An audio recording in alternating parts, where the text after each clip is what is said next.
Ladies and gentlemen, welcome to the 9 p.m. English News Edition brought to you live from RTD channel. The top stories of tonight are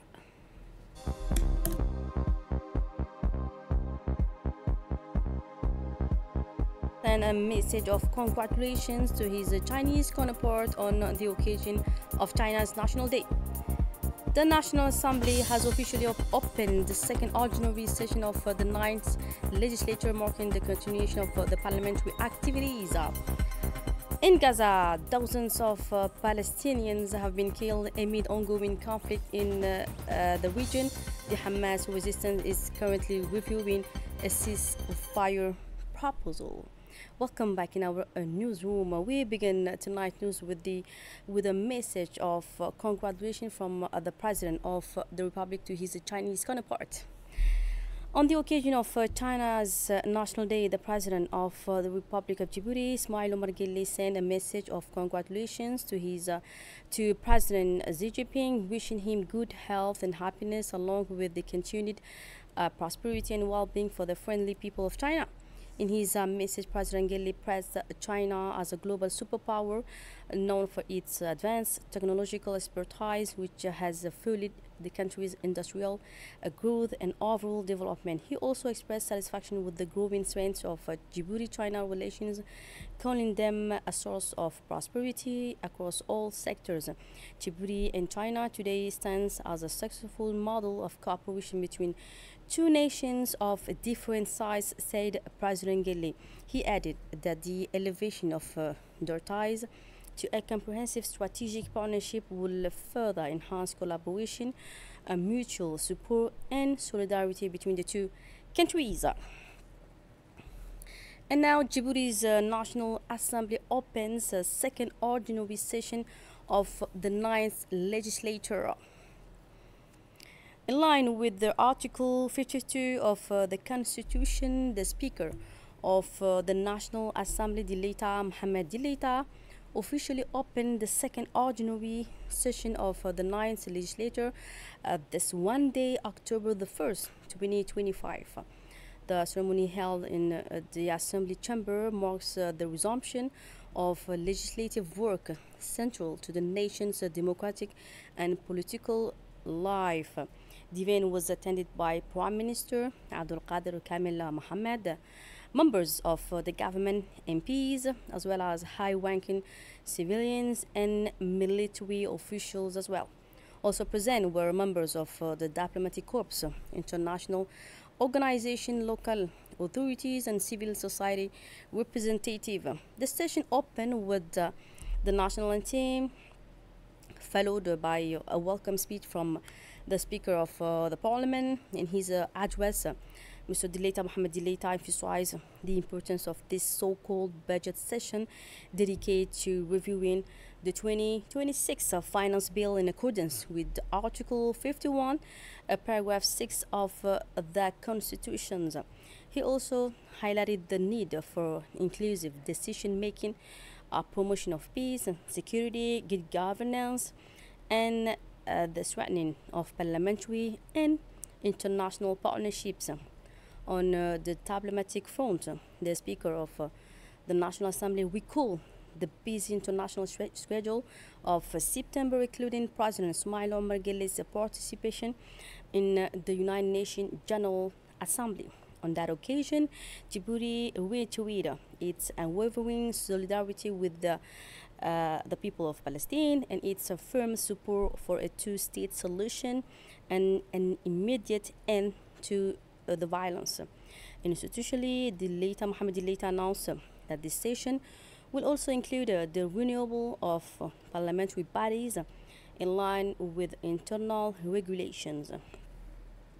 He did not fail to underline the importance of updating certain provisions of the 1992 constitutions, particularly in light of its upcoming 40th anniversary and the expanded composition of the Constitutional Council. Turning now to the national budget, he stressed that the examination of the initial 2026 finance bill is a cornerstone of parliamentary responsibility and democratic vitality. And following the President of the National Assembly's speech, Prime Minister Abdul Qadir Kamil Mohammed delivered the government's budget policy statement. In his address, Mr. Dileita, President of the National Assembly, emphasized the importance of this so-called budget session. Let's hear it from him.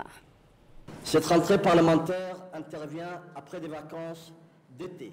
Ladies and gentlemen, on this Wednesday, October 1st, 2025, I am pleased to welcome you to the Chamber of the National Assembly and to extend to each and every one of you a warm welcome to these formal opening sessions of the second ordinary session of the year. Allow me on behalf of all members of the Parliament to express a fraternal welcome to the Prime Minister, the member of the government, and to thank the distinguished guests for their presence and participation in this biannual event.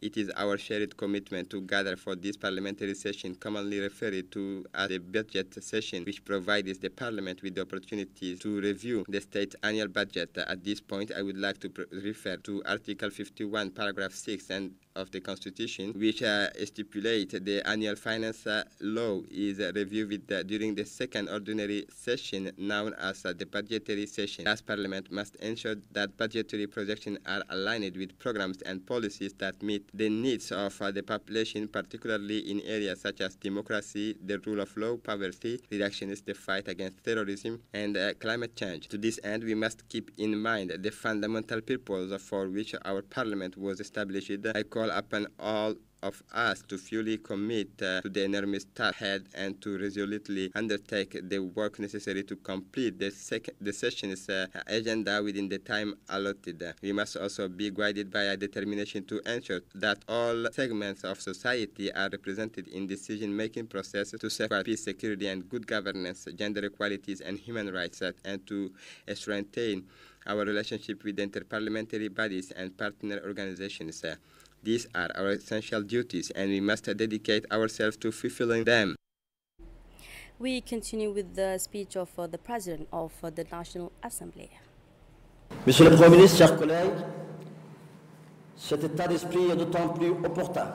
Mr. Prime Minister, ladies and gentlemen, this parliamentary reopening comes after a summer recess during which deputies continued to engage with their constituents at the grassroots level. For the Republic of Djibouti, this reopening also closes a September marked by intense diplomatic activities at the United Nations General Assembly, led by the head of state Ismail Omar Guelleh. The voice of our peace-loving nation once again stood firmly alongside international solidarity and justice and against the law of the strongest and the genocidal act being committed in Gaza and the occupied West Bank. In 6 days, it will be 2 years since the Palestinian people began enduring war crimes, including attack on civilian, deliberated famine, targeted assassinations, in short, atrocity consistent with an actual strategy of extermination or irreversible exile, despite multiple failed attempts to de-escalate the situation. Given the escalating posture and actions undertaken by Israel, circumstances now widely regarded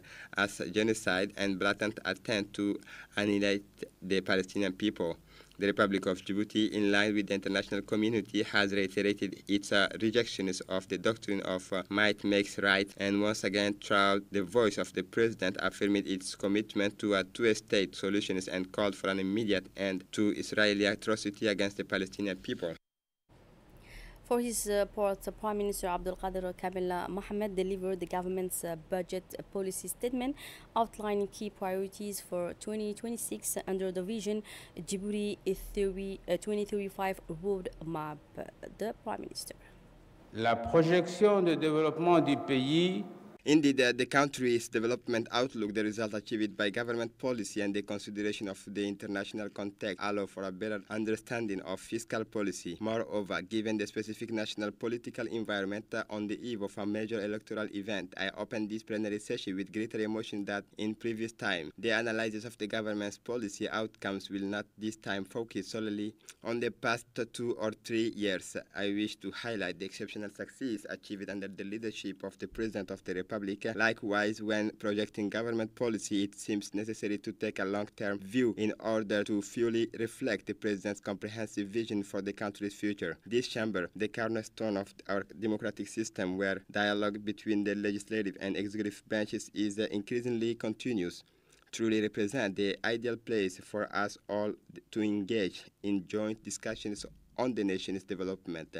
Naturally, I will be brief in these two presentations, even though the subject matter is of significant importance in both areas. The success of the government's policy is undeniable to all. Over the years, the physical transformation of the country has unfolded before our very eyes. This sense of achievement is backed by all economic reports, regardless of their source, foreign or domestic, from NGOs, institutional bodies, or our own Department of the Economy. These reports show that real GDP, that is adjusted for inflation, has doubled over the past 10 years, reaching 810 billion Djiboutian francs today. Over a longer period of around 15 years, GDP growth has been even more significant. As a result, GDP per capita, which also accounts for population growth, now exceeded $3,850, 3 times higher than it was 15 years ago.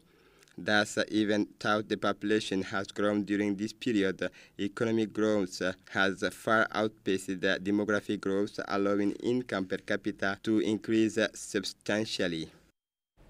Let's continue with the Prime Minister's address. Loi des finances pour 2026. The 2026 finance bill forecasts revenue exceeding 153 billion Djiboutian francs compared to 146 billion in 2025, making an increase of 5%. To achieve this target, the government has committed to strengthen fiscal discipline, more rigorously controlling public spending, and increasing domestic resources mobilization. The decline in external financing has made it necessary to redefine national priority. Djibouti is now choosing to anchor its development more firmly on its own resources. This involves improving tax performances, exercising tighter control over tax exemptions, ensuring they are strictly aligned with development objectives, and furthering the digitalization of the tax administration to increase its efficiency and transparency. On the spending side, concrete measures has already been implemented, reducing government operating costs, rationalizing foreign mission, better controlling electricity consumption, and limiting non-productive equipment purchases. Aside for essential social sector, education, health, and social welfare, a hiring freeze will remain in effect. These efforts aim to preserve budgetary balance and to generate from national resources the fiscal space needed to finance future investment. In the same spirit, reforms of public enterprises and institutions will be accelerated. After an initial phase in recent years, the goal now is to align them with the defined regulatory framework, enforce strict finance discipline, and require substantial performance improvement. These entities must cease being a burden on the state budgets and instead become drivers of growth, efficiency, and national credibility. However, the 2026 budget is not limited to short-term management. It forms part of a deep reform of public finances. The revision of the legal framework governing finance laws is a structural advancement, modernizing the budgetary architecture, clarifying responsibilities, and enhancing transparency for both Parliament and citizens. This reform is complemented by the introduction of a medium-term budgetary framework extending the planning horizon and integrating each annual budget into the multi-year trajectory aligned with the Vision 2035 and a more sustainable debt strategy. Result-based budgeting is also transforming how public funds are managed. It requires each ministry to link its budget allocation to specific, measurable, and trackable objectives so that spending is evaluated not by its amount but by its tangible impact on citizens' lives. Lastly, the reform of the budgetary nomenclature and the state accounting plan complete this modernization effort. A program aligned nomenclature will enable more precise monitoring and clearer understandings of public action. A modernized accounting plan in line with the international standards will ensure more reliable and comparable financial information while also improving asset and liability management by the state. prudent debt management will remain a cardinal principle. The debt committee will be systematically consulted to preserve debt sustainability. Discussion with partners will aim to improve the debt profile while prioritizing concessional financing and balanced public-private partnership. Thus, the 2026 budget is more than just a financial management tool. It embodies a clear political will to combine discipline and modernization, rigor and fairness, responsibility and ambition. Health now. The Ministry of Health and the Ministry of Economy and Finances in charge of industry have jointly launched the development process of the National Health Accounts this Wednesday, a strategic step toward more transparent, efficient and equitable health governance. The official ceremony was co-chaired by the Minister of Health, Dr. Ahmed Robli Abdillah, and the Minister of Economy and Finances in charge of industry, Ilyas Musadawali.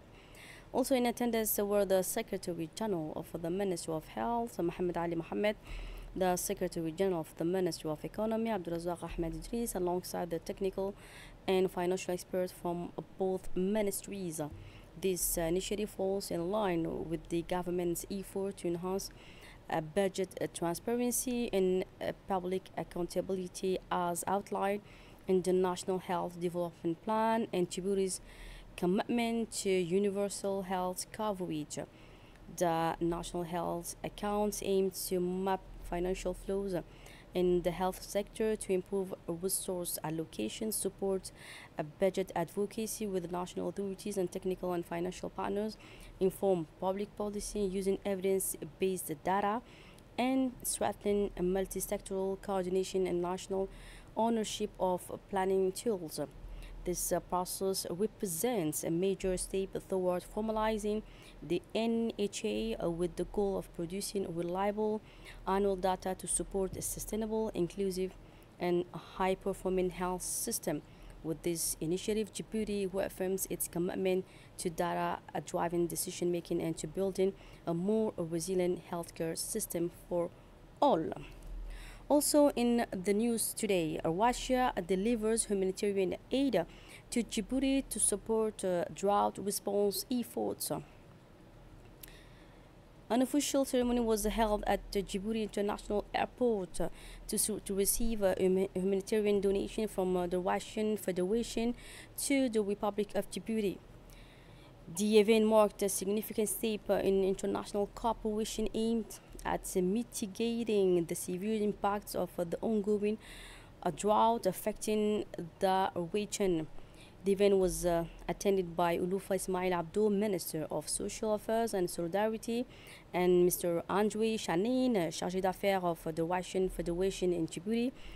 Both dignitaries expressed their hopes that this aid will provide much-needed relief to vulnerable populations and strengthen diplomatic ties between the two nations. The donation was officially received by a delegation composed of Amina Ahmed Warsama, Secretary General of the Ministry of Social Affairs, and Mohammed Ali Mohammed, Secretary General of the Ministry of Health. The delegation underscores the importance of timely assistance in alleviating the hardships faced by communities most affected by water scarcity and food insecurity. This humanitarian aid is part of the National Drought Response Plan, already underway under the leadership of President Ismail Omar Guelleh. The government has been actively coordinating with international partners to ensure a comprehensive approach to disaster risk reduction. Mr. Andrei Shanin, the representative of the Russian Federation in Djibouti, emphasized the significance of this humanitarian aid, stating that through this initiative, Russia reaffirms its friendship and partnership with the Republic of Djibouti. He expressed hope that the assistance will effectively alleviate the suffering of vulnerable populations affected by the drought and strengthen bilateral cooperation between the two friendly countries. Additionally, he highlighted Russia's commitment to support international efforts aimed at addressing climate-related challenges in the Horn of Africa region. In his statement, Mohammed Ali Mohammed, Secretary General of the Ministry of Health, did not fail to thank the Russian Federation for the valuable donation, noting that the medical equipment and medicines will provide crucial support to local healthcare facilities.